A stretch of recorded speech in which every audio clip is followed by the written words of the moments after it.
Okay, here it is. It's purge time, guys. I'm selling this. You tell me how much I should list this for and how much you think I should get for this. But first, this is not an arcade one-up.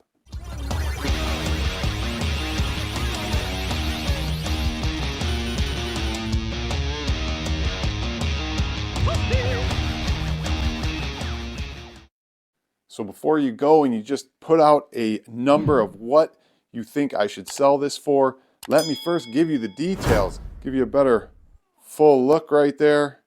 That's the full look. This is about a 3/4 scale arcade.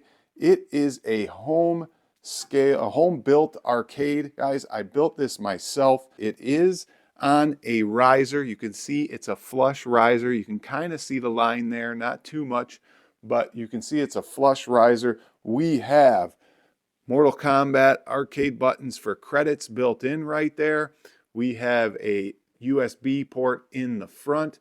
This is legit MK2 artwork. We have basically a full control panel artwork, and if you don't believe me, we will measure it and we will see the difference. Okay, for those of you that follow the channel, you know I own a real MK2. That's one of the reasons I'm selling this. So why don't we measure that control panel and see if it's the same or different. What we'll do is we'll go joystick to joystick. It's about 1 foot from joystick to joystick. Okay, so 1 foot, 1 foot, and then inside to inside, if you measure the whole thing, a little less than 27 inches when you go width to width of the control panel, less the side part here with the T molding. It's just okay. So checking this one here, right there, about 1 foot exactly. About 1 foot exactly. This, I mean, I used the artwork from an original control panel layout, so you can see it's only about width-wise, maybe 1 inch less wide as the whole control panel. So it's cut off there, but the distance between the two joysticks, basically full size. You got plenty of room to play. This you can play 2 players on, guys. This is not a Mortal Kombat arcade one-up where nobody's playing 2 players on this. This is 2 players, and you can definitely fit on this machine comfortably. We have a lit marquee, no washout. This isn't an arcade one-up washout marquee. Again, here's the side art. You can see. And what we have here is 3/4 inch MDF, guys. This is 3/4 inch MDF. It's T molding, legit T molding. Let's take a look at the bezel.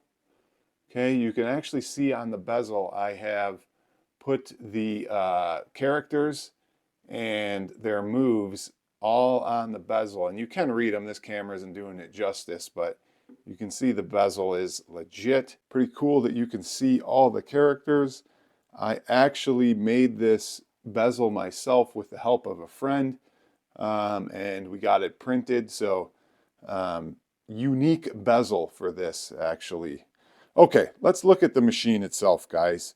We have HAP Supers right here. These joysticks are fantastic, feel great, both of them. You have HAP buttons and mostly D44 micro switches. We'll go under the hood in a second here, but I want to show you these buttons. First, we have the 1-2 player buttons, but what's this button? This is a gameless button, guys. This exits out with 1 button pressing. It exits out with 1 button pressing and gets to the menu. And this is a multicade, guys. This is not a single game or 3-game machine like Mortal Kombat 1, 2, 3. It actually is a multicade and has, 120 games or so. I could put many more, but just put the ones that I thought, were good for this machine. I'm not going to put Street Fighter games because it doesn't have the right button layout. So we mostly have beat 'em ups and shooters on here. Good arcade for those types of games, not necessarily Street Fighter and 3x3 layouts. Now, what's under the hood? Well, we have a Raspberry Pi 4 right there. Everything's under this lifted up control panel. You can see a couple zero delay encoders there, fairly clean. You have a amplifier for the volume control. These speakers are underneath right there. You can't really see them a little bit. There you go, right there.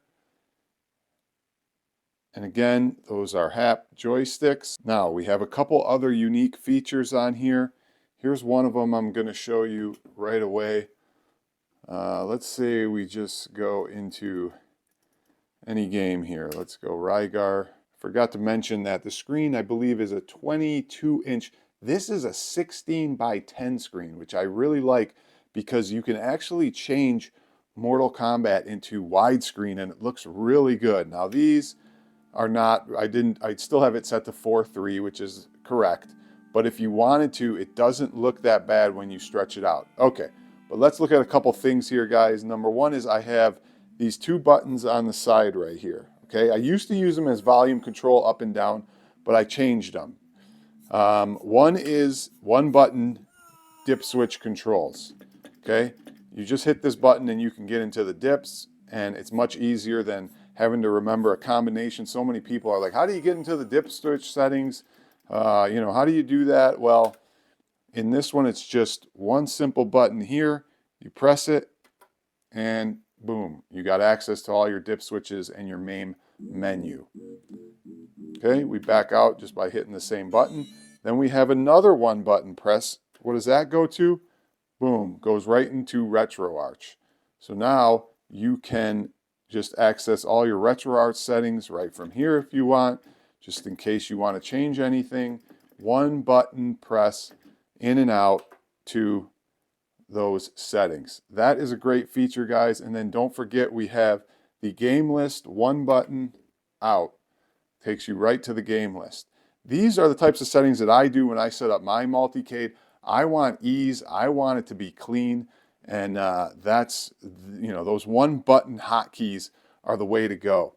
Now, the other thing is, we have our standard. This is a RetroPie build.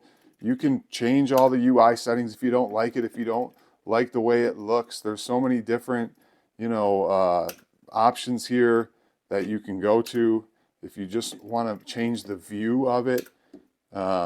Just different, ways to look. So don't think that, it has to look one way. It's got all the themes and you can change the way you want. I like that. Gives people options if they don't like a certain view. So taking a look at the back, this is the back door. We'll open it here. There's not much back here, guys, because you can see that it's pretty clean. There's nothing really back here. Lots of space. I'm telling you, I'm going to probably list this for $600. I'd probably take $550 for it. Let me know what you guys think. Should I list it for more, or is this a fair price? And if you're interested in the Nevada area, just reply to here, and this boy could be yours.